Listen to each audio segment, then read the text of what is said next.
Can you see my screen?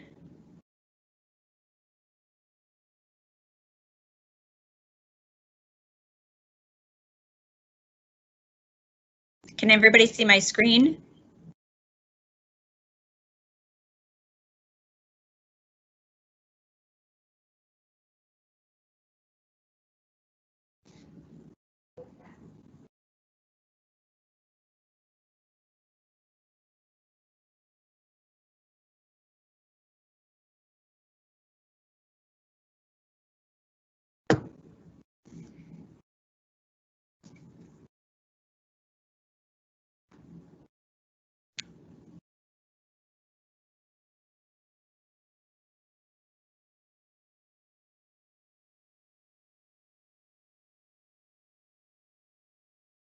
All right.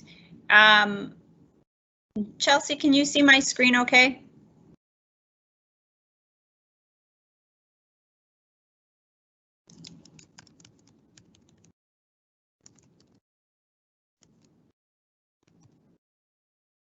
Now I can't see the question part of it if I have my screen up. So that would be the only issue.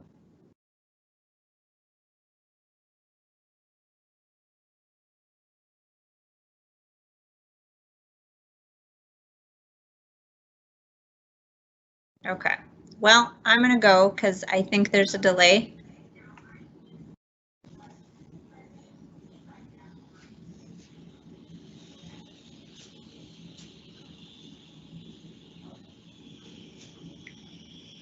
So when I have this, I can't see questions.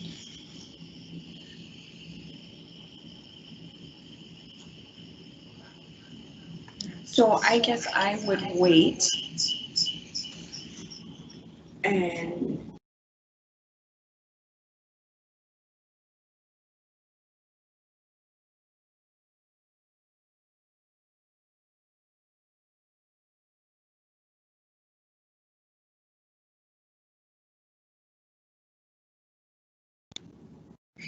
Okay, welcome. We have overcoming anxiety and worry. I think I'll start. We're right there at that noon hour. My name is Cassandra Gomez. I am the senior behavioral therapist here at Land O'Lakes. Just to give you a little bit of background on myself, I've been doing therapy for about 12 years. I've worked at clinics. I actually did for 5 years, did a stint working a contract with the military. So worked with lots of military families, offering counseling for them. And then my personal background, my husband is a part of the military. He's an active Air Force member. So that work was really kind of near and dear to my heart. Love doing therapy on all types of populations, kids. I really like couples, love working with couples, lots of energy there with those. I work with kind of that maturing adult, preteen type, and what they call the geriatric community as well. So a varied number of situations, some chronic pain, some persistent and mental health issues, some just kind of generalized anxiety and worry. So kind of the whole gamut I've worked with over the years. So just to kind of start, when we think about anxiety and worry, a lot, especially right now, comes to mind with what is that and how does that look for me? So we're going to kind of talk today about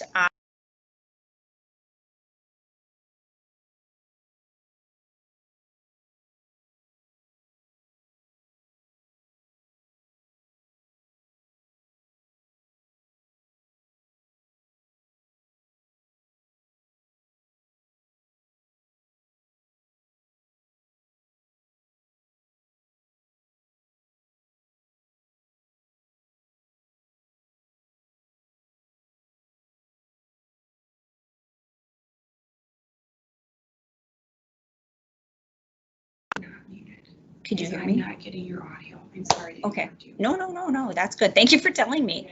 Oh, you got it back. Okay. Well, I'm going to start a little bit over here because it looks like mine was muted. I love technology. So I introduced myself, which wasn't all that spectacular, but I'll actually reintroduce myself again. So Cassandra Gomez, working at the Land O'Lakes Wellness Center as the senior behavioral therapist. A little bit of background on myself. I've been doing therapy for 12 years, working within clinics, and then did about a 5-year stint in between there, working with the military and seeing military families, not necessarily related to any military stuff, just kind of the everyday thing that military families have to deal with when working in a civilian and in military life, and combining those two and what that can mean for a family and how stressful that can be. The different populations I mentioned earlier were kids, about 5 and up, teens, adolescents, kind of that pre-adult phase, couples, which I really, really love to work with. They are probably my favorite, is working with 2 different very personalities and making that marriage and trying to recover a marriage. And then some with the older adults, but not quite as many. We work, and I have dealt with situations with chemical dependency, persistent mental health issues, and then kind of your general chronic pain, anxiety, worry, depression. So lots of experience with lots of different individuals, and I really truly love what I do. So not many people get to say that, so I feel pretty excited about that. As far as today's presentation, as we can see on my objectives, I'm going to talk about anxiety and worry and kind of look more closely at what does that look like. It's a word, anxiety and worry, but what does that mean to somebody who actually has it, or somebody who's dealing with somebody with anxiety and worry? And a lot of the times I do see people who are actually saying, how do I help this person that has anxiety and worry, and I don't know what to do for them. And then describing how it affects our body. Usually you can tell pretty quickly. As somebody with anxiety and worry, you'll kind of see the wringing of the hands. You'll see very obvious things that are outward. But some of those internal things that we don't see that happen to our body and those that we love, we're going to kind of talk about some of that. We're also going to identify ways to seek help. And so thinking about, I feel anxious, does it warrant me reaching out to somebody and asking for help, or do I feel like I can self-manage?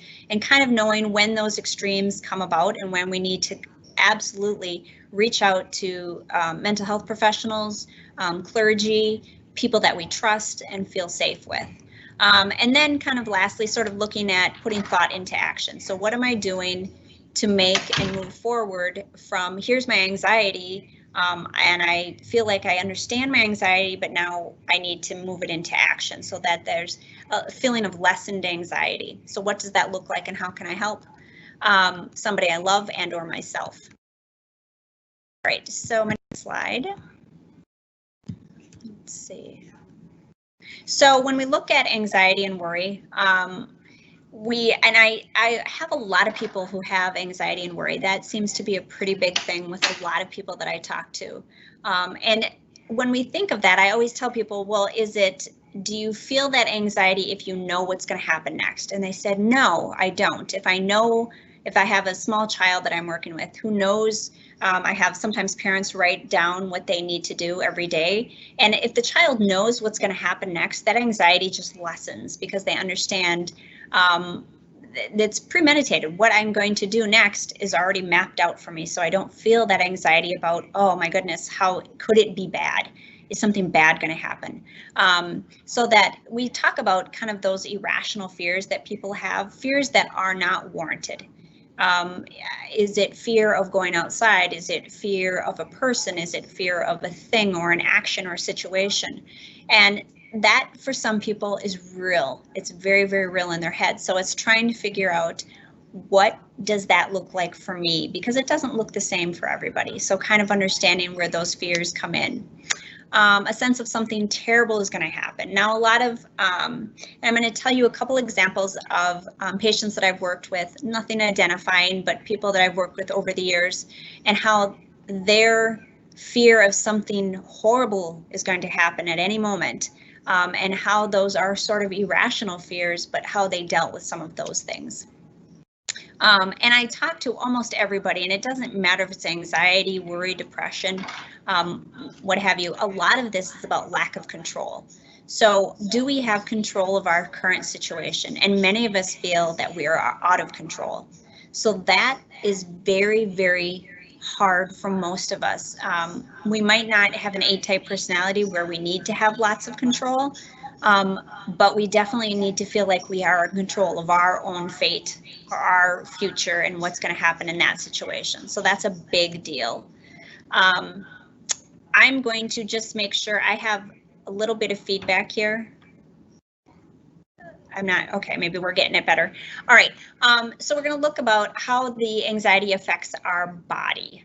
So we look at our heart, some of the things that we don't see outwardly, but people experience when they have anxiety. A lot of the times they'll feel like they're having heart attacks. So they have that racing heart, and they just can't seem to catch a breath, or real short of breath.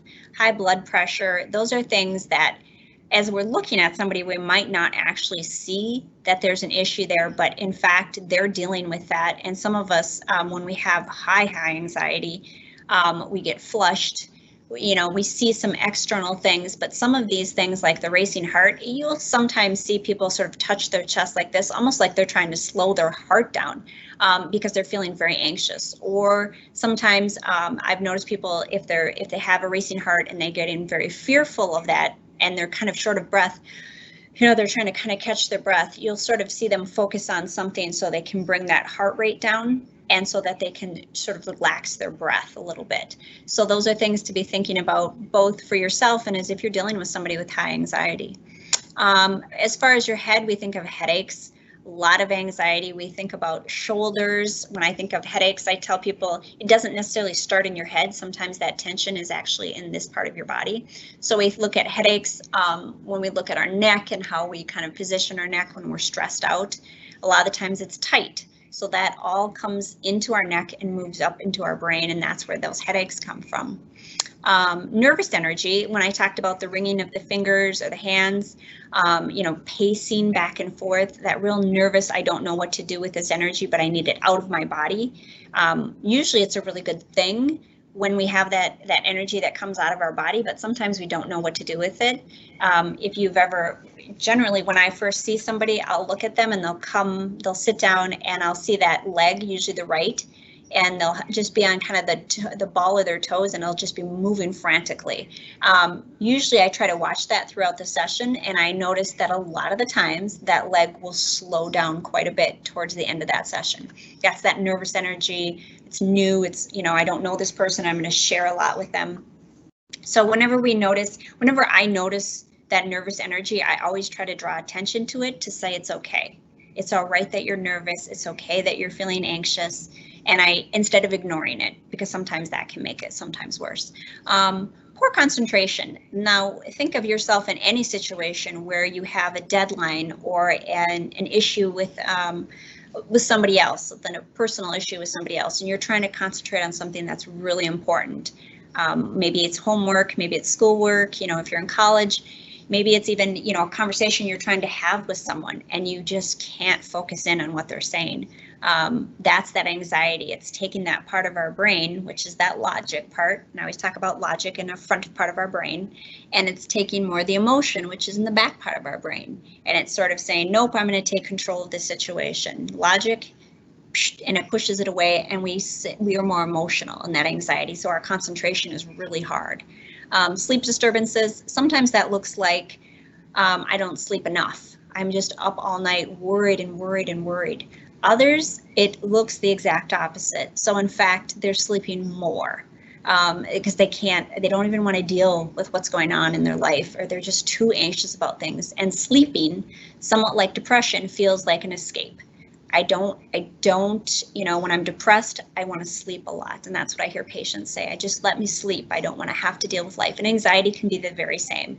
I don't want to deal with that anxiety that comes when I have to go to work, when I have to meet this person, when I have to be in this relationship. I just want to sleep. So sleep disturbances actually can look like either one of those, lack of sleep or too much sleep. Most of the people that I see, they lack the sleep. because they'll say they'll pop up at 2 or 3 o'clock in the morning, just brain full on. And those racing thoughts in their heads, they can't control them. They'll try to turn on a TV, they'll try to look at a phone, something to distract their brain, because they can't go back to sleep because of those racing type thoughts, because of that anxiety or worry about something that's going to be happening. Again, kind of bringing back to the whole what is going to happen next. So they're trying to anticipate all these scenarios that could possibly happen to try to calm themselves, but in actuality, it actually causes more of that anxiety for them. Kind of looking more at our different parts of our body, the stomach. So when we feel, when I talk to kids, I often say, especially the little ones, I say, where do you feel your emotion? And they kind of look at me and I said, where on your body? Show me on your body where you feel it. And they always point to their stomach. So when a little kid tells me I feel like I have a stomach ache or it feels tight, I feel yucky, you know, that's where a lot of, especially for small children, that's where their anxiety goes. For the adults, it's usually this part of our body and up. And for kids, it's usually kind of in this area, their stomach. They feel nauseous. They're, you know, sometimes they actually have more bowel movements because just the anxiety grows and they just need to kind of let that out. So for anxiety, especially for little kids, look in the nauseous and nauseated bowel movements, a lot more bowel movements for kids. You can be constipated when you have anxiety as well.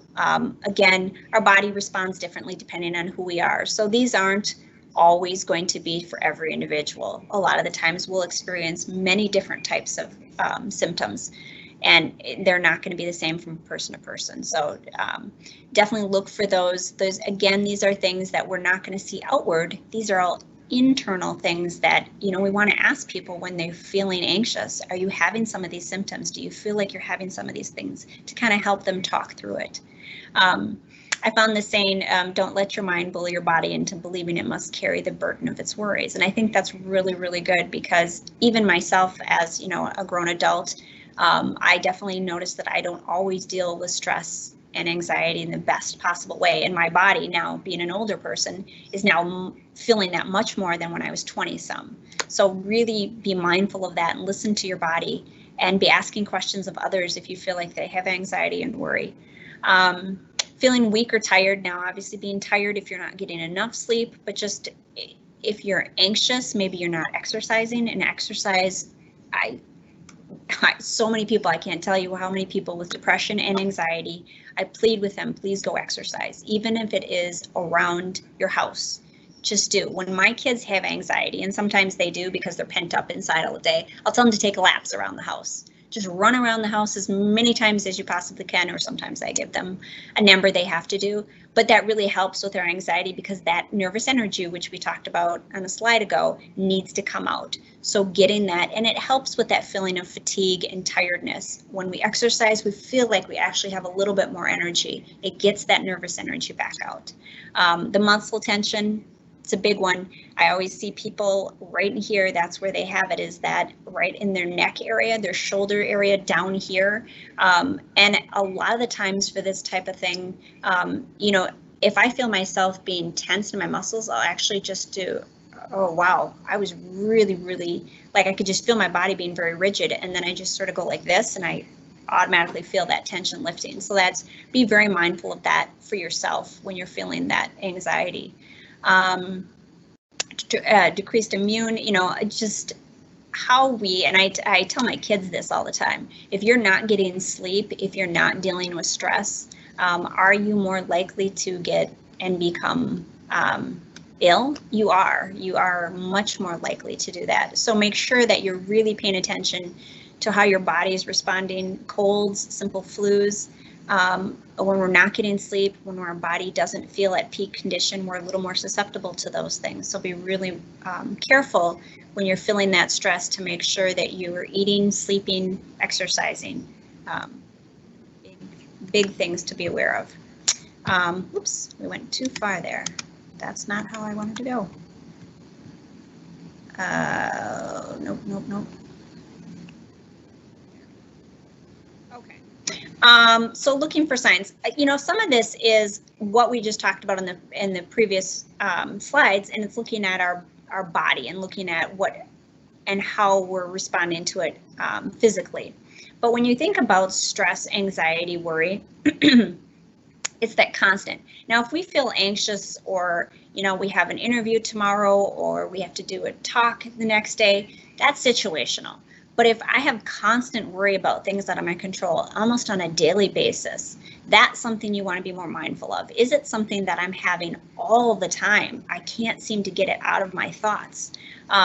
That's something you want to pay attention to. Anxiety, in a good way, can be a good motivating factor for, you know, if I have anxiety about a test, I better study for it. If I have some type of anxiety for a you know, some sort of thing I have to prepare for, a meal I'm going to make, I prepare it. I do it, you know, and I take care to take attention to it ahead of time and not procrastinate. That's okay. Anxiety can actually be a really good tool for us. It's when it becomes constant and it's something that I feel I can't go to sleep at night. I can't stay asleep at night. I can't focus on my work. It's that constant. Is that what we worry about? Unable to relax. A lot of questionnaires that they ask for anxiety and worry, they say, are you able to relax? And that's usually something, if you think about yourself, well, what does that look like? When I relax, what does that mean? Are you able to sit, maybe just sit back in your chair, sit on your couch, lay down, and just be present? And not have something pinging in every single direction in your brain. Are you able to actually take that moment to relax? Is your body feel relaxed? Do you feel tense in all your muscles? And that tension, that release, when you do that kind of that exercise where you tense and then release, that's a good exercise to see. Are you able to relax, or do you always feel tense in those moments? The other thing, kind of being easily startled. So if I'm not able to focus on things and someone comes up to me and kind of startles me, and, you know, I'm not able to focus on the important things. I have this work to do. I can't focus on that. I'm too obsessed with this anxiety and worry that I have over here that I don't even notice someone coming up over to me. And so I'm easily startled. Kind of thinking about things like that. Sort of redundant in talking about the falling asleep or staying asleep. That's obviously without being said. The unexplained pain, I really want people to pay attention to that. I think as I've gotten older, I've realized that I'm not invincible, and you know, things are going to happen. So I need to pay attention to those. I tell a lot of my male patients that say, oh, you know, it's fine. It's okay. It's okay.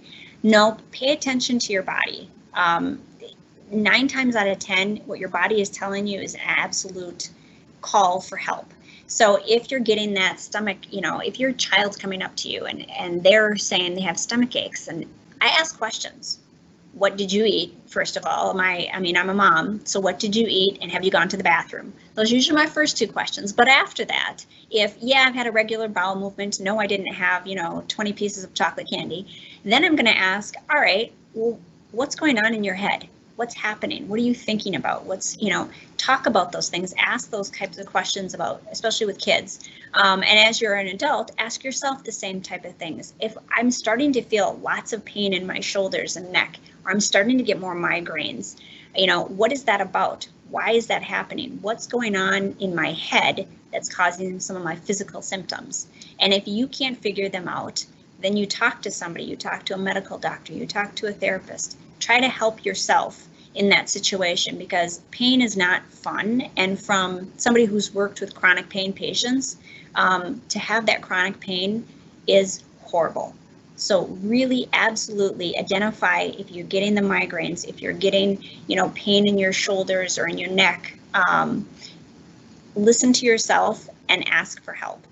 A tremble or a twitch, if you're, you know, again, it's kind of that thing, if you've got kind of the arm or the leg, you know, something where you're feeling like you always have to move, and looking for those external signs, both in yourself and others, that you notice that maybe there's something going on, where that anxiety is not just a small little nervousness, it's a big deal. And anxiety can overtake people's lives if they don't pay attention to those signs. It's really, really important. I kind of want to, and this is more my favorite part of it, is talking about what can I do. So that's information, and it might be information that you're already aware of. I know what anxiety looks like. I've heard about it. I know what worry looks like. I don't want to know about that. I want to know what I can do. What can I do to help with that anxiety. And this is always my favorite part because I get to tell sort of real life stories. When we think about worry, we think about all kinds of different scenarios. And the scenario that I thought for this particular one is actually a couple that I've worked with who've been married at least 20 years, have 2 kids, and have had a decent-ish marriage. No one has a perfect marriage, but they had a decent marriage. And so they presented to me with issues of trust. And so they were talking about what, in the very beginning of the relationship, there was an issue with trust that came about. And ever since then, it's become more and more of an issue as the years have gone by. And so what the husband did, which was not a smart move on his part, is he took her worries and her anxiety and labeled them as crazy, and even used the word schizophrenic.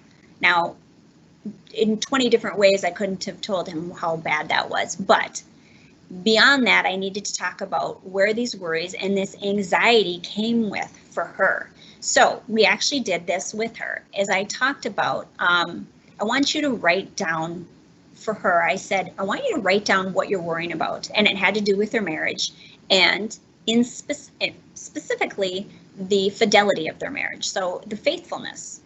And so she wrote down what worried her. Is there somebody better, right? Does he want someone that's better than me? Is he happy with our life? You know, those were kind of the road. And is he cheating on me? Okay. Pretty basic.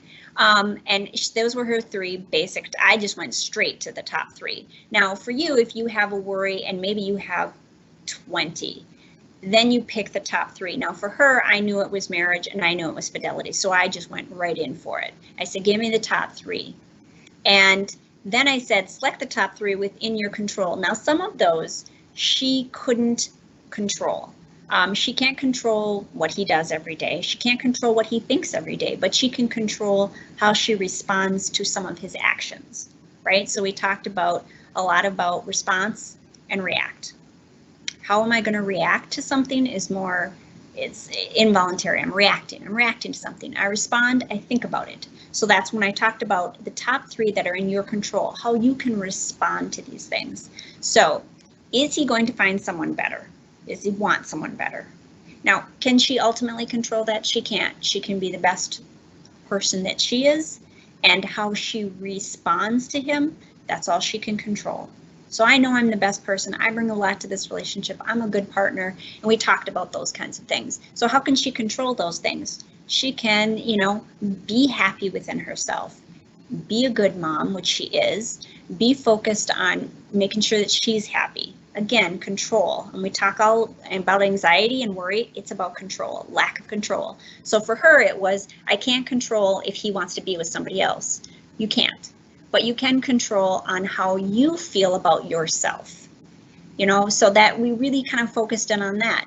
And then when we focused on the big things, you know, and the biggest being, is he going to cheat on me? She rated her intensity of worry. And of course, the cheating part came at least a 10, right? Worrying about him cheating. Now, had he cheated? No. But her fear or anxiety of him cheating was extremely high. And so the intensity of worry was high. So we talked about, and especially when it comes to anxiety, is what you're thinking correct? Okay, so we're going to kind of talk about this. Is the evidence of what you're thinking correct? Is perception always truth? What I perceive is this situation. Is that actually what's happening? So that's really important for anxiety and worry. I perceive something bad's going to happen. I perceive the situation is the way it is, but is that actual fact? Is that something that's actually happening?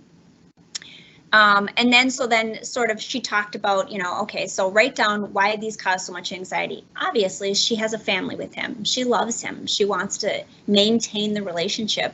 She doesn't want to drive him away. She wants to have her children and have a father there. I mean, she wants the marriage to work. So that's the biggest thing. And the anxiety comes from maybe that family won't be together. If he is doing this, if I keep thinking this way, and if I keep, you know, kind of assuming that he's cheating on me and making all these assumptions, maybe the relationship won't stay together. So for her, it was a big deal. The anxiety is very real, and it's warranted to a point, right? All right, so then we kind of went in, once we sort of, filtered in what was for her the top issues, what she can control. We looked at, were the situations that you come up with, are they accurate? Do you have evidence that your thoughts are true? So I had her, I did an exercise with her, and she did come back and let me know how that went, but I had her say, okay, so when you have a situation where you assume sometimes in some situations that there's a negative connotation to it, I want you to give me three, not me personally, but yourself, give yourself 3 facts within that. So if you're saying, okay, he said he was going to the grocery store. Did he really go to the grocery store? All right, when you're starting to think that negative way, when you're focusing just on the negative, well, he probably didn't go to the grocery store. He actually probably went to go meet somebody. 1, are you jumping to conclusions? Are you going straight to negativity? Okay, I want you to interject 3 possible but plausible, right? So something that's actually, I want you to do that, and then I want you to make sure you interject at least 1 factual thing into that. Well, I saw a receipt from the grocery store. Okay, that's a fact. All right. I know about how long it takes for him to get to the grocery store and then, get stuff what he needs and come home. That's pretty much a fact, because I usually know what that's like, because I've done that same run myself. So there's another fact. So I want you to try to interject 3 facts into your thought process before you confront him. And she thought about that and said, I can do that. I can do that. I can do that. I can take a situation, pull back, and think about 3, maybe 2, at least 2 fact-based evidence that tells me that my thought process is off, that I'm either going straight to negative or I'm jumping to conclusions. Am I taking it too personally in that particular situation? Not for that one, but maybe in another situation I take it too personally. And I have an exaggerated feelings. So yes, right? So then she was able to do that and say, okay, I can do that. I can take a moment and then start to think about, okay, is this actually happening, or is this a part of my imagination getting a little wild with me? If I can't come up with any facts, and there might be situations where you can't, there was no receipt, it took him 2 hours to go 10 minutes. And if you can't, then I want you to have the conversation with him and say, here's my situation. I need you to give me some facts, but I want you to take it in your control to figure those out first. And then when you've done that calmly and rationally, then go to him, and then you get the facts from him. And he was more than happy to do that, because it felt like it gave him a chance to defend himself before it went too far. Because what happens with them is she would start to think and think and think and create a whole story, and then come to him with that story, even if the story was not true. And he would be defending himself against something that never happened. So is it realistic? Am I exaggerating? Am I jumping to conclusions? Is this negative? And once you've done all that, and you yourself say, I can't put any fact into this anxiety that I have, this worry, I can't put any fact into it. Then you go to the source and you say, now you give me some fact, some actual, so that I can calm this anxiety or this worry. Because I really want her to empower herself to take control of those feelings, those emotions. If what she's feeling is true, it will come out. But I want her to try to take control of the ones that are not true, because she admits that a lot of the times her feelings and her anxiety and her worry are unwarranted, and in fact are not true. So that's kind of taking charge of your own, for me, for that situation and that marriage, it is taking control of your anxiety ahead of time, so that when you formulate this thought that might not be true, you can keep it right here and say, okay, I'm now seeing that was false thinking, and I can look at that more carefully the next time that happens, instead of creating this situation that isn't actually happening, presenting it to my spouse, getting into a huge, horrible fight, and not talking for days. I can just negate all of that and take care of that control and focus on my own. So that was that we actually did use this one in particular, and I've done it with other individuals, not necessarily related to infidelity, but other types of scenarios, and really trying to streamline, where is my worry?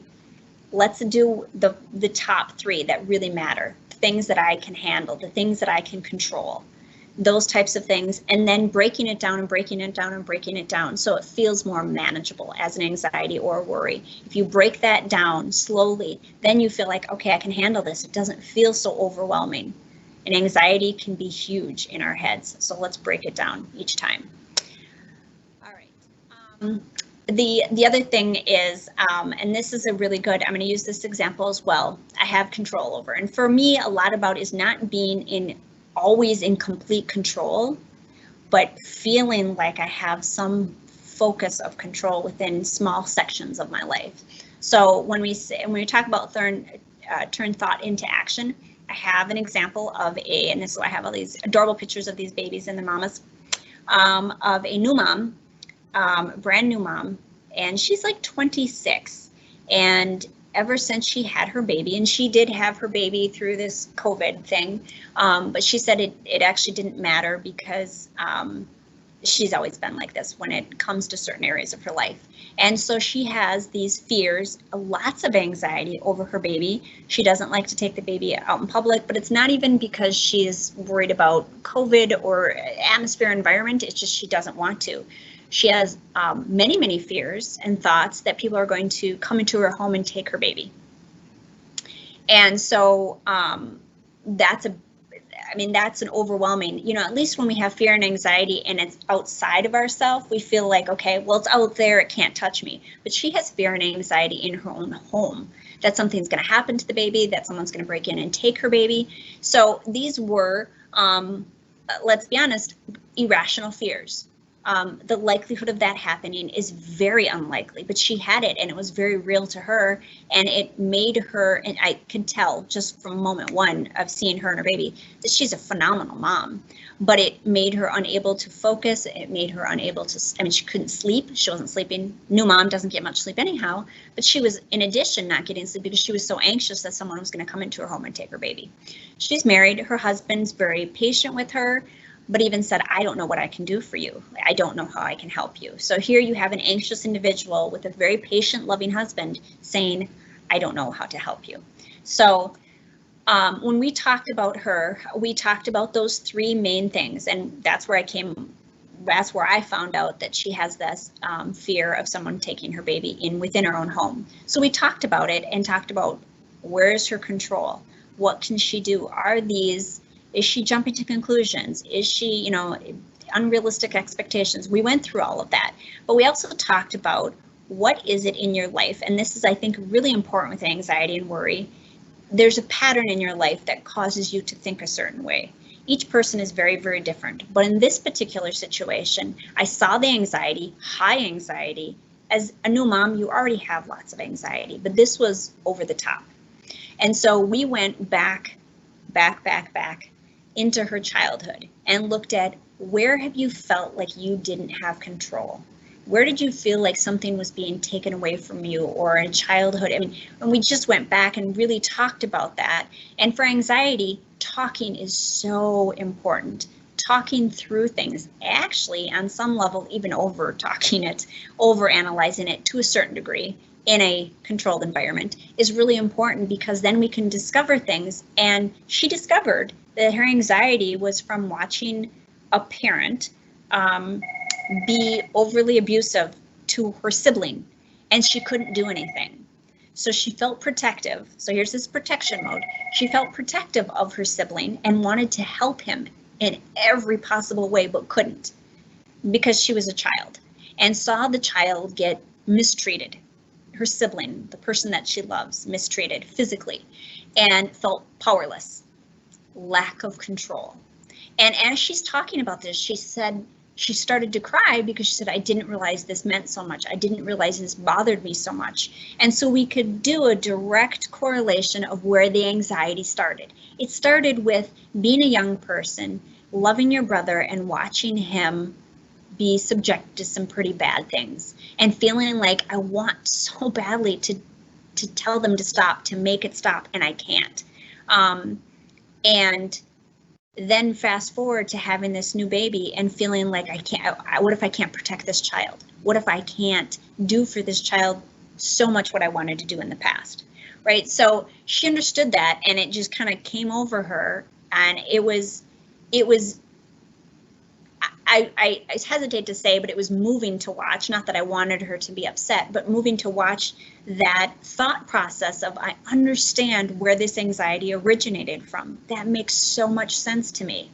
And now I can take action to start to heal that anxiety. In this situation, she can, because she understands where it started, and she can move that into action. The action is, I do have control of my child. I am going to do everything. And we talked about action plan. What can she do? Before she goes to bed, she can make sure the door's locked. If they have a security system, she can turn on the security system. If she feels more comfortable with a security system, they can buy a security system.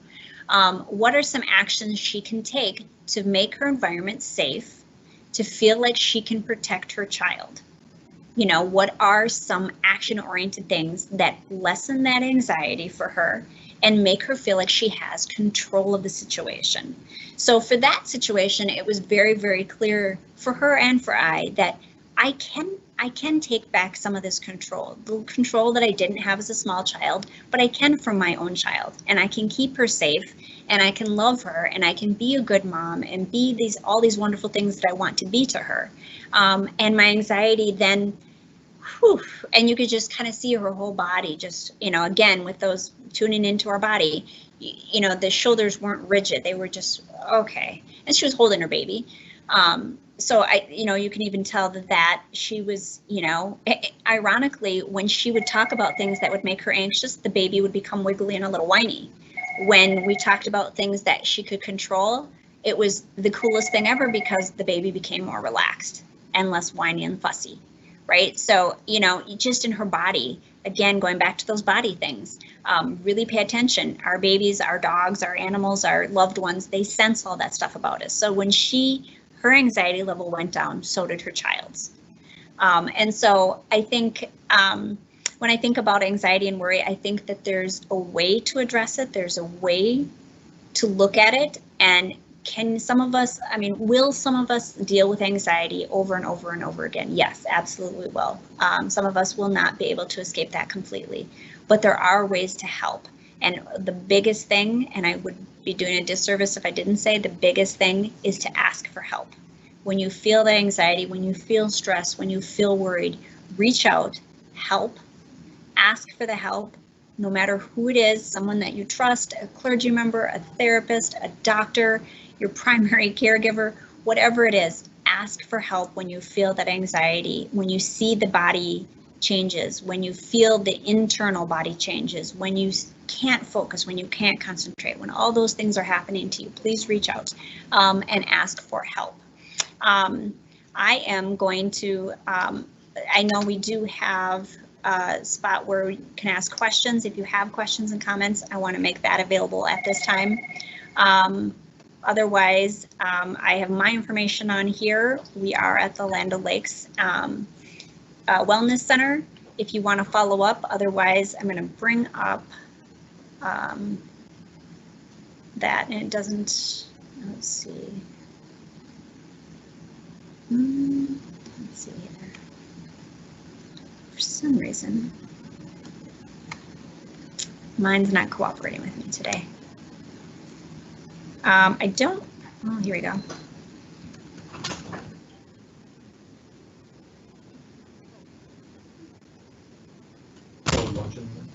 She is, yep. Did that go till 1? Nope, we're actually wrapping it up right now. Okay, so as you can see, we're busy here. I am going to finish that. If you have any questions or want to follow up, please do. And thank you so much for joining us today. And that's it.